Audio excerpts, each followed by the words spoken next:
Right, back to agenda. బొలమల యాదవ్ గారు, ఏంటి కాంగ్రెస్లో జరుగుతున్న పరిణామాలు కాస్త బీఆర్ఎస్కు కలిసి వస్తున్నట్టుగా కనిపిస్తోంది? ఏమైనా అంటే పార్టీ మారే వాళ్లకు బీఆర్ఎస్ ఏమైనా ఆహ్వానం పలకబోతుందా? పాత మిత్రులను కలుపుకొని పోయేందుకు సిద్ధమవుతుందా? ద్వారాలు తెరుస్తారా?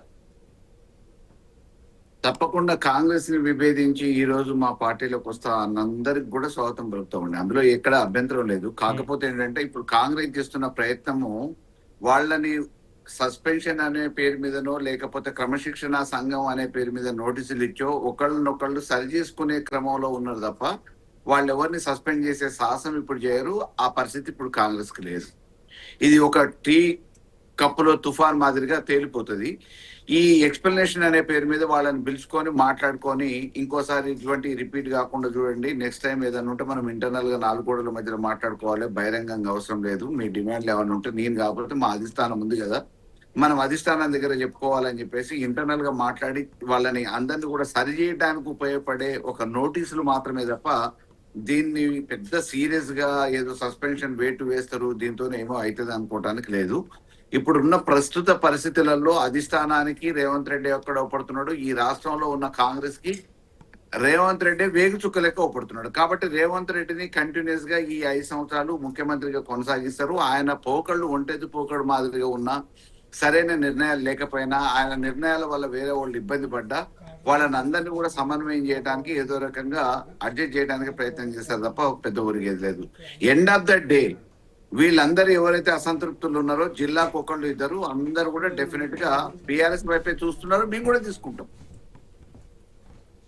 ప్రతి జిల్లా నుంచి అటు చిన్నారెడ్డి గాని అరవింద్ రెడ్డి. సరే, మీరు ప్రతి జిల్లా నుంచి అంటూ ఉన్నారు. నల్గొండ జిల్లాకు వద్దాం. నల్గొండ జిల్లాలో కూడా అసమ్మతి సెగలు ఉన్నాయి. కొండ అంశం ప్రధానం అయితే అటు రాజగోపాల్ రెడ్డి కూడా అధిష్టానానికి సంబంధించి కాంగ్రెస్ ప్రభుత్వంపై కొన్ని విమర్శలు గుప్పిస్తూనే ఉన్నారు. రెడ్డి గారు కూడా వస్తారు. ఎక్కడికి వస్తారంటారు? గోపాల్ రెడ్డి గారు నల్గొండ నుంచి వస్తారు. బీఆర్ఎస్ లోకి వస్తారంటారా? వస్తారండి. వారికి మంత్రి పదవి కావాలి. మంత్రి పదవి ఇప్పుడున్న క్యాబినెట్ లో దొరికే అవకాశం లేదు. ఈ గవర్నమెంట్ అయ్యేంత వరకు మంత్రి పదవి కోసం పోరాటం చేస్తాడు, కానీ అవకాశాలు లేవు. ఆయన ఆశయం అది మంత్రి పదవి మంత్రి కావాలనేది. కాబట్టి రేపు నెక్స్ట్ మేమేమన్నా అవకాశం ఇస్తామనంటే డెఫినెట్ గా వస్తారు. ఇచ్చేందుకు సిద్ధం అవుతుందా బీఆర్ఎస్? అంటే ఇవ్వటం ఇవ్వకపోవటం అనేది తర్వాత వాళ్ళకి ప్రత్యామ్నాయం కూడా రేపు కాంగ్రెస్ వస్తుందనే నమ్మకం లేదు. ప్రత్యామ్నాయంగా బీఆర్ఎస్ అవపడుతుంది కాబట్టి బీఆర్ఎస్ లో పవర్ లో ఉంటాము. రేపు అకామిడేట్ చేయడానికి అవకాశం ఉంటది. జిల్లాని మామూలుగా ఇంకో రకంగా మాకున్న బలం కూడా ఉపయోగపడుతుంది అనే భావనలో వాళ్ళు ఉన్నారు. మాకు కూడా అదనంగా బలం ఉంటది కాబట్టి డెఫినెట్ గా వస్తా అన్న ఏ ఒక్కళ్ళని కూడా కాదనకుండా తప్పకుండా బీఆర్ఎస్.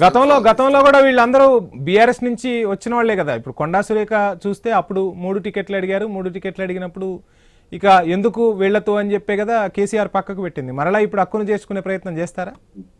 బీఆర్ఎస్ ని కాదని పోతే వాళ్ళకి అక్కడ జరిగింది ఏంటి లాభం, అది కూడా ఆలోచిస్తారు కదా. రేపు మళ్ళీ ఇటువంటి పునరావృతం కావు కదా.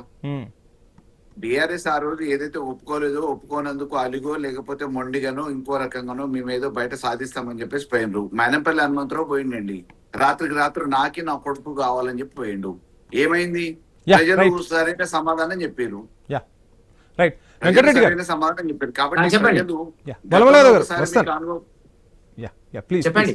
మళ్ళీ మీ దగ్గరకు వస్తాను.